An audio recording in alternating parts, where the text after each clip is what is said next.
Como vão meus amigos? Olá meus irmãos, seja bem-vindo ao canal Pregai o Evangelho. Antes de mais nada eu vou pedir a você que se inscreva no canal, compartilhe esse vídeo, deixe o seu like, tá ok? Marca o sininho para você ser avisado sempre dos vídeos que a gente postar. Eu vou avisando que o vídeo de hoje não tem pretensões de refutação, porque eu não sou daqueles que acreditam que com um vídeo no YouTube você refuta obras e obras de escritores renomados. Mas o vídeo de hoje é um alerta, algo de uma importância enorme que pode impactar a igreja. Ele, aliás, vem impactando em alguns lugares e, no meu entender, de forma desastrosa. Eu falo da corrente ou abordagem teológica que é pretensamente revolucionária, chamada de Nova Perspectiva sobre Paulo. Convencionou-se chamá-la assim. Ela tem quase 30 anos e a gente vai tratar aqui ela como NPP, para ficar mais fácil, para não ficar tão repetitivo. Nesse vídeo você vai ver o porquê que ela é prejudicial, e desde já informo que às vezes vou citar o N.T. Wright, porque ele é um dos expoentes mais famosos da NPP e os seus livros são muito difundidos aqui no Brasil. Inclusive tem a biografia de Paulo que acabou de ser lançada pela Thomas Nelson. Então talvez ele seja citado com mais frequência do que outros, propositalmente por causa desse seu destaque, recente no Brasil. E você vai poder ver a bibliografia desse vídeo na descrição. E eu começo dizendo que essa nova perspectiva, ela agride um dos pilares da fé cristã que foi resgatado pela Reforma Protestante. Eu falo da chamada doutrina da justificação pela fé sem as obras da lei. A doutrina que diz que aquele que crê em Cristo está completa e absolutamente salvo, e não somente perdoado, mas tornado justo diante de Deus. Num breve resumo, podemos dizer que a NPP ela defende que os reformadores entenderam de forma errada, principalmente Lutero, o que Paulo quis dizer nas suas cartas, nas cartas de Paulo. Enquanto o pessoal de Wittenberg, Genebra e outros reformadores pensavam que o cerne da pregação, o centro da pregação de Paulo era a justificação pela fé sem obras, apenas pela graça de Deus que nos perdoa em Cristo, assim criam os reformadores, a turma da NPP alega que na verdade o apóstolo ele estava apenas divergindo e polemizando contra os judeus que se converteram, os judeus cristãos, polemizando acerca de quê? Acerca da presença ou não dos gentios na igreja judaico-cristã que nascia. Então o pessoal da NPP acha que a principal polêmica de Paulo era se os gentios podiam ou não fazer parte da igreja cristã que nascia, visto que ela tinha recebido a aliança de Cristo, os judeus. Originalmente a aliança era com os judeus. É preciso então abandonar, segundo a NPP afirma, a visão mofada que eles consideram de Lutero e Calvino e adotar essa nova, correta, que os teólogos da Nova Perspectiva sobre Paulo defendem. Ora, não concordamos com isso. E eu como um cristão de uma igreja reformada, presbiteriana, eu não concordo e vamos tentar expor alguns pontos. Eu creio que muitos de vocês também não concordam. Vamos tentar expor alguns pontos que podem elucidar para a gente o melhor do porquê a gente não concorda. O ponto 1, para a gente começar, vai ficar um vídeo um pouco longo, tá? Não esquece de deixar seu like de uma vez, não. E peço que você assista até o final, porque é importante, tá bom? O ponto 1, então, do porquê que a gente discorda com a NPP, é preciso enxergar que essa perspectiva ela é, antes de tudo, uma nova visão sobre o judaísmo da Palestina dos tempos de Paulo. Essa visão ela teve como se principal expoente o fundador, vamos dizer assim, o estudioso E.P. Sanders. Que é o E.P. Sanders, você vai ver o nome aí na tela, que apregoava que o judaísmo situado entre 200 a.C. e 100 depois de Cristo não era uma religião, vamos dizer, de aspectos legalistas, como a tradição dos nossos ensinos cristãos nos levaram a crer. A gente aprendeu e continua aprendendo que tanto Jesus como Paulo eram um contraponto aos judeus que achavam que, cumprindo a lei, eles seriam justificados diante de Deus e seriam aceitos diante de Deus. O farisaísmo da época de Cristo, como a NPP afirma, não era legalista, mas confiante, vamos dizer assim, na promessa de Deus, no pacto, na aliança. Eles achavam que seriam salvos pela aliança. O que garantia a salvação deles era a aliança, eles estavam dentro da aliança, e o que garantia a permanência eram cumprir as obras de Deus, a seguir a lei para permanecer dentro da aliança. Eles não pensavam que deveriam fazer obras para serem salvos. Isso a NPP afirma, não o nosso ensino tradicional reformado. A NPP afirma que eles deveriam fazer obras para serem salvos, mas eles pensavam sim que já estavam salvos por causa dessa promessa. Como eu disse, estando dentro da aliança, bastava cumprir as obras para permanecer dentro da aliança. Vamos explicar. Eles não negavam a graça, mas eles criam que Deus atraiu o seu povo para si graciosamente, com a eleição soberana, e eles deveriam cumprir a lei para permanecer na aliança. Eles criam na eleição soberana de Deus, mas eles tinham que cumprir a lei para permanecer na aliança. A pessoa entrava na aliança pela pela eleição da graça e permanecia nela pelo cumprimento da lei. Nós somos contra essa visão, a NPP é a favor. Segundo a NPP, Paulo, portanto, quando pregava que a salvação se dava através da fé, sem qualquer influência do cumprimento das obras da lei, ele apenas estaria condenando a ênfase que os judeus davam a estas obras, a ponto de não permitir que não os judeus convertidos, os gentios convertidos ao cristianismo, fossem considerados parte do povo de Deus. Então, num resumo básico,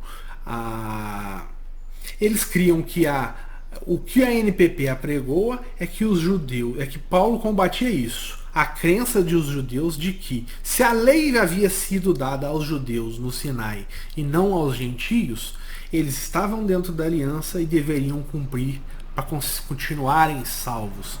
Essa vertente, então, não crê como nós que Paulo, na verdade, lutava contra o legalismo ou a tentativa meritória da salvação pelas obras, segundo que os judeus acreditavam. Isso acreditamos, eles não. O ponto 2, vamos passar para o ponto 2. Eu sei que pode parecer um pouco técnico, mas é importante que você volte, que você pare, assista devagar, porque é um assunto de extrema importância. Aprofundando mais um pouco, vamos para o ponto 2. É preciso deixar claro que a NPP abarca visões diferentes também sobre as próprias obras da lei, sobre justificação, e obrigatoriamente passa a enxergar a própria reforma protestante de outra maneira, de uma maneira pior. Para eles, pessoal da NPP, Lutero se equivocou na sua interpretação, pois leu Paulo sob a ótica da sua própria experiência na torre, com leituras como Romanos 3, 21, 22, por exemplo. Sanders, Dunn e Wright são autores, entre outros, pensam que Lutero impôs a sua experiência acima da leitura de Paulo, o que levou os reformadores a enxergarem um centro incorreto na pregação do apóstolo. Ou seja, eles pensam que Lutero, dada a sua experiência de saber se estava salvo ou não, certo?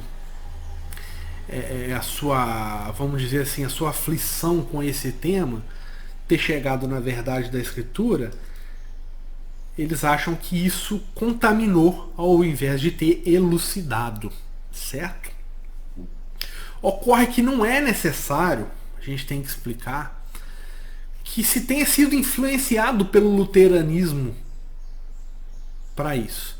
Qualquer protestante, ao ler sua Bíblia, entende que a pregação de Paulo trata da maneira pela qual o homem pode ser justificado diante de um Deus santo e justo.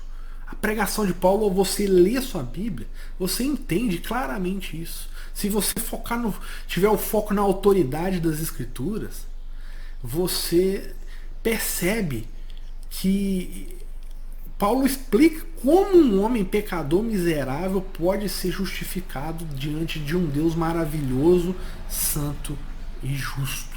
E a resposta que o apóstolo deu e Lutero desvelou, vamos dizer assim, ela é a mesma. Como está dito lá em Gálatas 1, de 3 a 5. Graça a vós outros e paz da parte de Deus nosso Pai e do nosso Senhor Jesus Cristo, o qual se entregou a si mesmo pelos nossos pecados, para nos desarraigar deste mundo perverso, segundo a vontade de Deus, nosso Pai. Jesus é a resposta de Paulo, mas a sua resposta a quê? Veja que está escrito no trecho que a gente leu, segundo a vontade de nosso Pai. Isso quer dizer que Jesus Cristo não se tornou uma resposta que Deus teve que engolir, que desceu goela abaixo forçadamente. Muito pelo contrário. Jesus Cristo é a resposta que Deus proveu, que Deus providenciou e que Ele, o próprio Deus, decidiu como válida. Não foi o caso que Jesus cumpriu a lei e Deus teve que, já que ele cumpriu, eu vou ter que aceitar como válido. Não! Ele proveu o Cristo perfeito, o sacrifício perfeito, e ele decidiu que esse sacrifício seria válido. Veja Isaías 53:10. Leia comigo. Todavia, ao Senhor agradou moê-lo, fazendo-o enfermar, quando der ele a sua alma como oferta pelo pecado, verá a sua posteridade e prolongará os seus dias, e a vontade do Senhor prosperará nas suas mãos. Que dizemos então? Que a vontade de Deus, nosso Pai, mencionada por Paulo em Gálatas, prospera nas mãos de Jesus Cristo pela graça de Deus e não pelo esforço do homem. Certo? Você vê que Isaías disse que a vontade do Senhor prosperará nas suas mãos. A vontade prospera nas mãos de Cristo pela graça de Deus e não pelo esforço do homem. Cristo decidiu que essa vontade iria prosperar pelas mãos de Jesus Cristo. Paulo combate o mérito humano na edificação da salvação e não resistência humana para manutenção da edificação, para manutenção do edifício.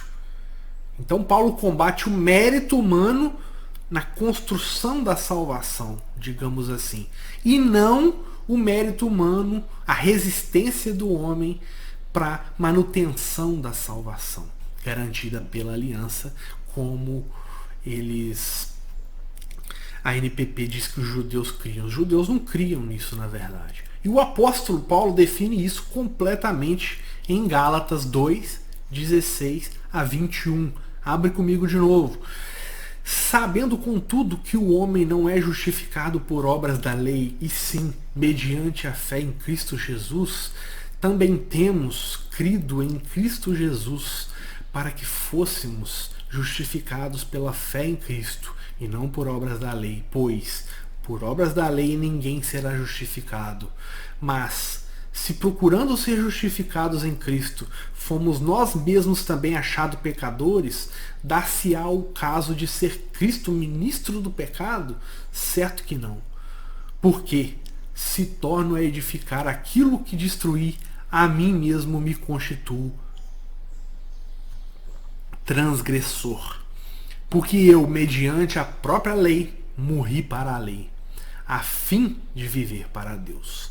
Estou crucificado com Cristo. Logo, já não sou eu quem vive, mas Cristo vive em mim.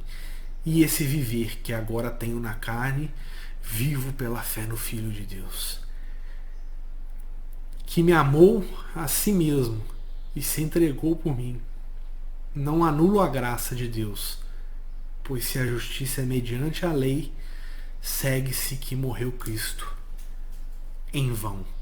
O versículo 21 deveria ser uma pá de cal que sepultaria a NPP, a nova perspectiva sobre Paulo, pois ele é absolutamente definidor, o versículo 21 que a gente acabou de ler. Vamos destrinchar um pouco o texto de trás para frente. Segue-se que Cristo morreu em vão. Segue-se que Cristo morreu em vão. Estamos fazendo de trás para frente, fique de olho. Segue-se que Cristo morreu em vão, se a justiça é mediante a lei, anulo a graça de Deus. Se você desfizer a frase de trás para frente, isso é um recurso bíblico muito interessante, você vai ver. Ao contrário desse absurdo, Paulo na verdade diz que é completamente livre e justo diante de Deus, pois morri para a lei a fim de viver para Deus. Estou crucificado com Cristo, logo já não sou eu quem vive, mas Cristo vive em mim. E esse viver que tenho agora na carne, vivo pela fé no Filho de Deus. Ele não pode estar combatendo uma tentativa de manter-se herdeiro de uma promessa com o argumento de uma justiça perfeita e definitiva. Repito, Paulo não pode estar combatendo a crença dos judeus de manter-se herdeiro de uma promessa com o argumento de uma justiça perfeita e definitiva. Por seu pecado do crente é colocado no madeiro com Cristo, e a justiça de Cristo colocada sobre o crente, ela não há oposição entre isso, a justiça perfeita, e alguém que está salvo e faz obras para manter-se salvo. A oposição é contra alguém que não está salvo e tenta se salvar pelas obras.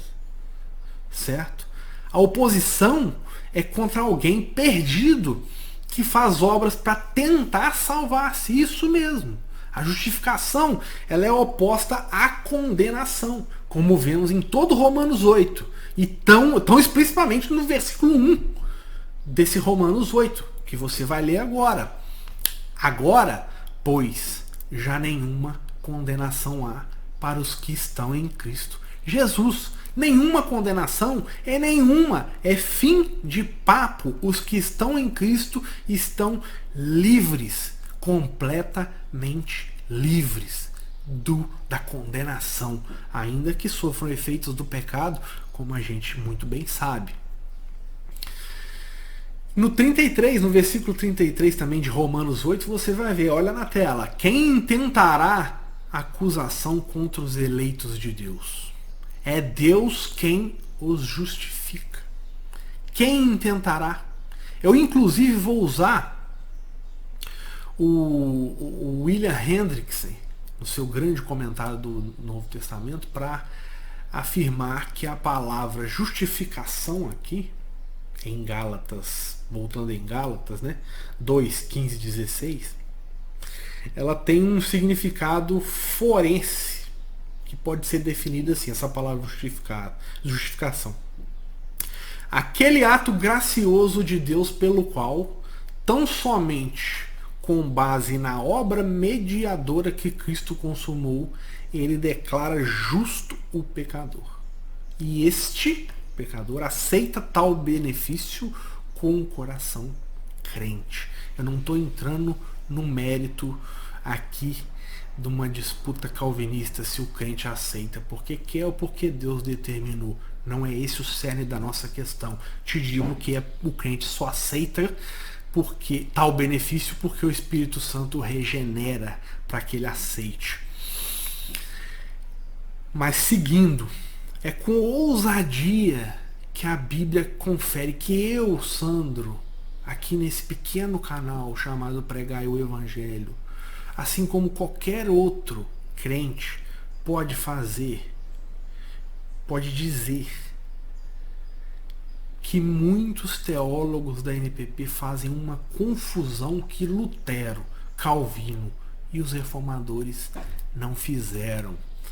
Eles confundem justificação com santificação. Muitos deles, eu não disse todos da NPP, eu disse muitos deles. E é com humildade que eu digo isso, não soberba. Eles confundem justificação. Deixa eu tomar mais um pouco d'água. E não vou cortar, tá? Aqui é intimista, aqui não tem firula, não. Eles confundem a justificação com santificação e nem percebem que estão fazendo isso. Essa confusão ela se dá na percepção, vamos dizer assim, das atribuições das diferentes pessoas da Trindade. Pois justificação, você vai ver o recurso na tela aí, é um ato de imputação com iniciativa do Pai. Veja Romanos 8,33. Repetindo, justificação é um ato de imputação, de colocar sobre, de atribuir a, com iniciativa do Pai. A primeira pessoa da Trindade. Enquanto a santificação é uma ação de transformação dirigida pelo Espírito Santo, a terceira pessoa da Trindade. Elas são complementares, subsequentes, mas absolutamente diferentes. Tanto justificação quanto santificação passam e são ancoradas porque Deus decidiu assim na obra da segunda pessoa da Trindade, que é nosso Salvador, Jesus Cristo. Essa é uma tecla que, por exemplo, o N.T. Wright bate com frequência. Ele acredita que a justificação se trata apenas de absolvição e não de Deus colocar a sua própria justiça, a que Cristo, o homem, merece, sobre o pecador arrependido. A substituição não é clara para eles, não é fundamental, não é determinante, certo? O Wright afirma isso nos seus livros e isso é altamente perigoso. Pois se cremos na Bíblia e no Deus da Bíblia, devemos crer que, abrindo aspas para John Robbins, o fundamento, razão, base e causa da nossa justificação está totalmente fora de nós, em Jesus Cristo. A justificação está completamente em Jesus. E nada, absolutamente nada, no mérito humano. Cabe aqui dizer, então, você pode se perguntar, imagino que vão ter perguntas assim, então por que o homem pratica as obras? Ora, a Bíblia nos diz que andamos nas obras que Deus preparou para que andássemos nelas, certo? Então, praticar as obras da lei, cumprir as obras da lei, são uma consequência de ter sido salvo e justificado, e não uma pré-requisito ou uma cláusula de contrato para que se permaneça justificado.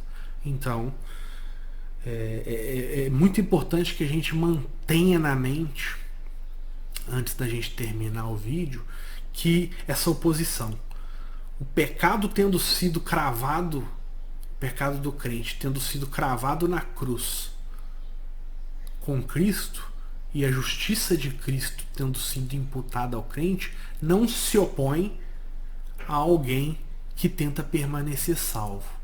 Não. Se opõe a alguém condenado que tenta salvar-se por si mesmo.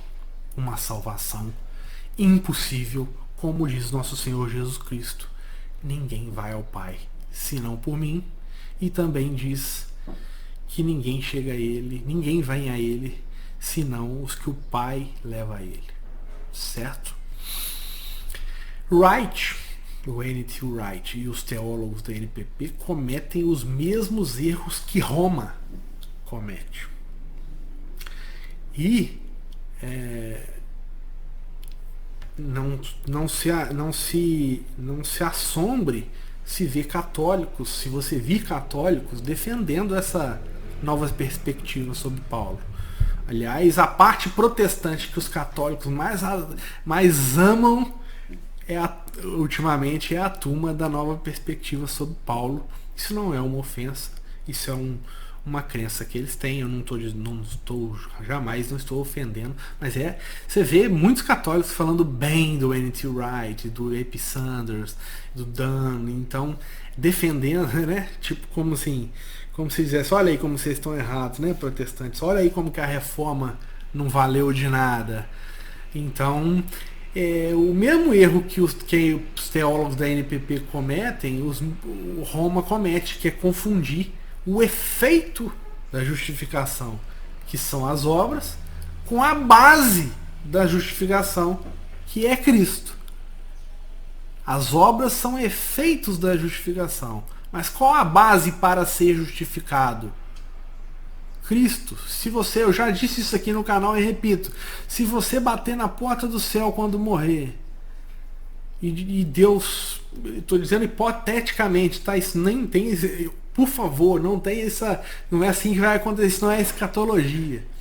Se você bater na porta do céu quando você morrer e Deus disser, por que te devo entrar? A resposta é, porque Cristo me garantiu. A resposta é essa. Cristo morreu por mim. Eu morri com Cristo. Então eu estou justificado. Abra a porta, por favor. Porque Cristo me garantiu. Essa é a resposta. Cristo é a base da justificação. Cristo é a base da salvação. Certo? As obras são efeitos da justificação. Se uma vida santa não vier depois da justificação, é porque nunca houve justificação. É isso que o cristão reformado crê. É esse o ensinamento santo e bíblico da reforma protestante. A vida santa tem que vir após a justificação. Se ela nunca vier, se você nunca praticar as obras da lei com gosto, com amor pela lei de Deus e pelo que Deus determina, é porque você na verdade nunca foi justificado e está perdido em seus delitos e pecados.